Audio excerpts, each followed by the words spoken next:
Coucou. Ce coucou est affreux. J'avais dit que si je tentais un commentaire audio, ça allait être abominable. Mais bon, essayons. Du coup, commentaire audio sur ce petit timelapse de ma dernière illustration que j'ai assez simplement appelée pomme de pin à défaut d'avoir des idées. C'est une illustration que j'ai commencée début novembre. Non, pardon, fin novembre, début décembre. Et qui m'aura pris plus d'un mois. Ça faisait super longtemps que j'avais pas fait d'illustration sur du long terme comme ça. C'est quelque chose que je faisais beaucoup à mes débuts et j'ai perdu cette habitude. Du coup, vu que le mois de novembre a été un peu compliqué pour moi niveau santé, j'ai décidé pour une fois de prendre mon temps sur une grosse peinture numérique qui n'était pas partie pour être si ambitieuse à la base. Comme vous pouvez le voir, j'avais juste envie de croquer un petit Anatole en tenue d'hiver en train de lire, assez simplement. Et une fois le petit personnage fini, je l'ai trouvé vraiment mignon. Je me suis dit, allez, on tente une illustration avec décor, il y a moyen de faire quelque chose de vraiment chouette. Et voilà.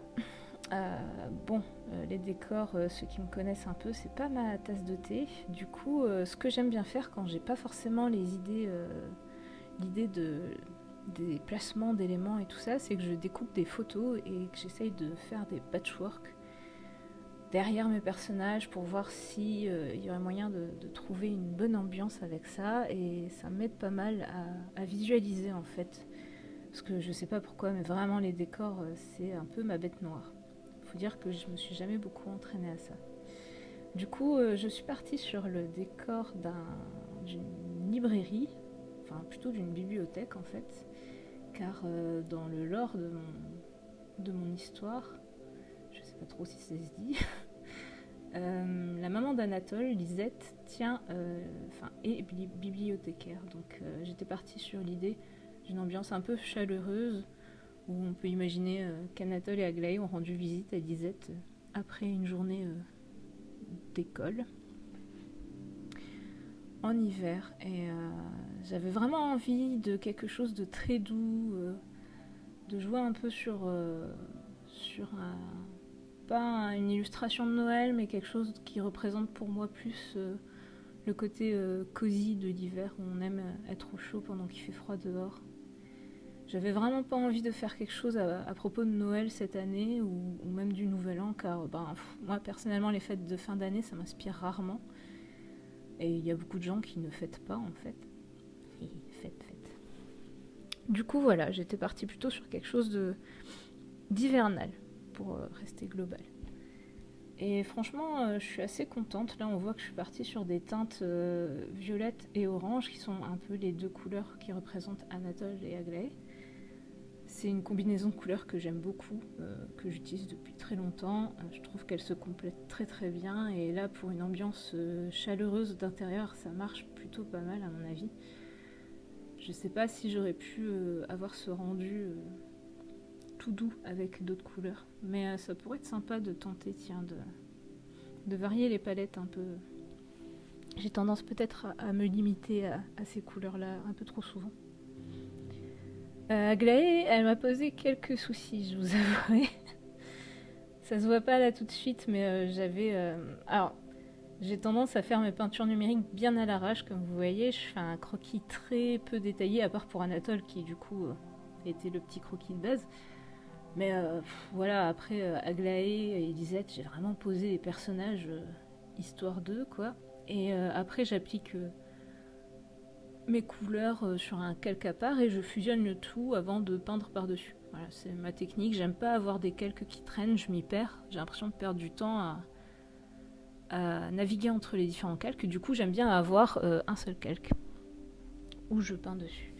Mais ça peut poser des problèmes, vu que quand on n'a pas le croquis détaillé, on est obligé de tout détailler ensuite. Et là, le visage d'Aglaé, comme vous avez pu voir, a eu pas mal droit à des transformations. Je l'avais fait plus en la tête levée sur mon croquis de base, mais vraiment, Aglaé, c'est son nez qui me pose problème. On pourrait croire que c'est Anatole, avec son nez péniche, mais il est assez facile pour moi à représenter, alors que Aglaé a un nez que j'ai du mal à m'imaginer, en fait. Je le définis pas trop, et du coup, ben là, clairement, avec la tête relevée, je voyais pas comment faire ça bien. Du coup, bon, je me suis un peu simplifié la tâche. J'avoue, j'ai un peu évité la difficulté. Mais ça va, je suis contente du résultat. Des fois, c'est bien aussi de se faciliter la vie. Pour les étagères et les livres, bon, c'est pas ce que j'appellerais me faciliter la vie à ce niveau-là. Clairement, j'avais pas envie de tout définir, j'avais envie de garder un côté un peu spontané. J'aime bien le spontané dans mes dessins, c'est quelque chose que je travaille. J'ai pas envie d'avoir quelque chose de lisse et complètement fini. L'idée pour moi, c'était là vraiment de travailler l'ambiance et le décor plutôt dans le sens positionnement et perspective que dans le sens détail, parce que j'ai beaucoup de mal aussi à apporter de la vie et du détail à mes décors. Honnêtement, quand je vois des illustrations de certaines personnes qui fourmillent de détails, je suis complètement sur les fesses. Je sais pas du tout combien de temps on peut passer à ce point meubler un décor. Ça me paraît aberrant. Tout ce qui est motif et tout ça, c'est vraiment pas un réflexe que j'ai, et du coup j'essaye de travailler un peu là-dessus, mais c'est vrai que pour l'instant c'est très chronophage en fait. Là en l'occurrence, sur cette illustration là, il me semble que j'ai passé entre 10 et 12 heures de travail réparti sur un mois. Du coup je vous ai dit, mon mois de décembre a vraiment pas été très productif. Mais ça faisait longtemps, ouais, ça faisait vraiment super longtemps que j'avais pas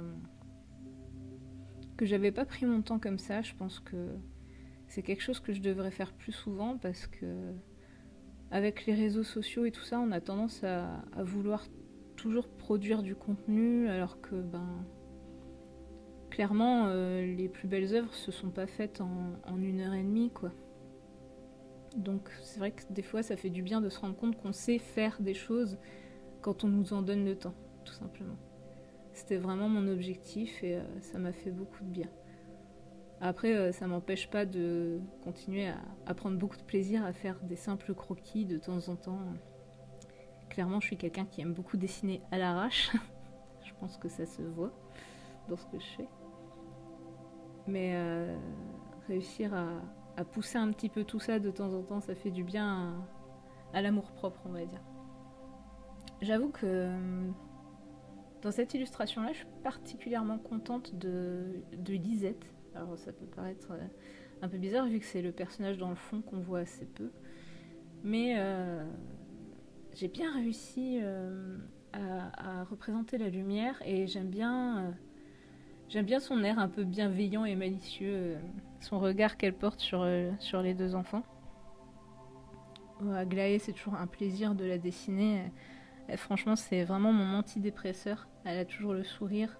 Enfin, pas toujours, comme vous avez pu voir dans le dernier strip, si vous l'avez lu. Mais là, la faire comme ça, toute joyeuse de décorer la bibliothèque, c'était vraiment super chouette. Et Anatole est toujours un petit peu dans son monde. Un peu comme moi. Du coup, voilà. Je me rends compte que je mets aussi beaucoup de guirlandes dans mes illustrations. J'aime bien les trucs qui pendouillent, me demandez pas. Voilà, j'aime bien accrocher des trucs à des ficelles, c'est rigolo. Mettre des petites toupiottes, ça apporte, je trouve, certaine luminosité en plus. Ouais, le canapé m'a... Ouais, je vois que je suis en train de me battre avec. Le canapé m'a posé pas mal de soucis, parce que, en fait, actuellement, je suis capable de faire une perspective à 1 ou 2 points de fuite, de manière assez simple. Mais je suis perturbée quand j'ai un élément qui ne s'inscrit pas dans cette perspective. Là, en l'occurrence, le canapé est de travers par rapport aux étagères et au plafond, au sol et tout ça. Et je sais pas pourquoi, mais mon cerveau bloque dessus. Il faut que je travaille ça. Parce que là, je pense que si on dézoome l'image, le canapé, en vrai, il est soit en lévitation, soit à moitié enfoncé dans le sol et à moitié enfoncé dans le mur ou dans la bibliothèque derrière. Enfin, faites pas attention. On n'a rien vu. Mais oui, clairement, j'ai du mal à créer des espaces désorganisés en fait. Et pareil pour les livres qu'on voit en premier plan, faire en sorte qu'ils ne soient pas tous complètement alignés, bien rangés dans la perspective sous forme de colonnes, ça a été compliqué. J'essaye de faire ça un petit peu à l'instinct, mais je me rends bien compte que la perspective est fausse, quoi. Et les boîtes qui sont derrière aussi l'échelle, ouais, y a un truc. Mais ma foi, j'en suis vraiment contente. J'espère qu'elle vous a plu. Et encore merci à vous.